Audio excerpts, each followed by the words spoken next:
দেখো বন্ধুরা, আজকে তোমাদের জন্য যেটা নিয়ে এসেছি সেটা হচ্ছে ছাগলের বাচ্চা হবার পর পেছনটা যদি একটু পরিষ্কার না করানো হয় তাহলে পোকা হয়ে যায়। এই ছাগলটার পোকা হয়ে গেছিলো, একদম ফুলে খাচ্ছিল না, একটু ইনফেকশন মতন হয়ে যাচ্ছিল, ভেতরে বড় বড় পোকা হয়ে গেছিলো। তো কালকে গিয়ে একবার ড্রেসিং করে গজ দিয়ে এসেছিলাম, তো আজকে গজ বার করে দেখলাম পোকা, মরা পোকা, বড় বড় মরা পোকা বেরিয়েছে।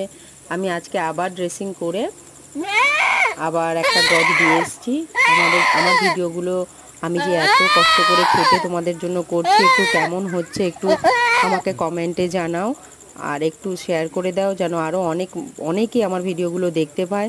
তার সাথে আমার চ্যানেলে যারা নতুন তারা একটু বেল আইকনটি প্রেস করে রেখো, আর একটু লাইক করো, একটু সাবস্ক্রাইব করো। অনেক অনেক ধন্যবাদ তোমাদেরকে আমার ভিডিওগুলো দেখার জন্য।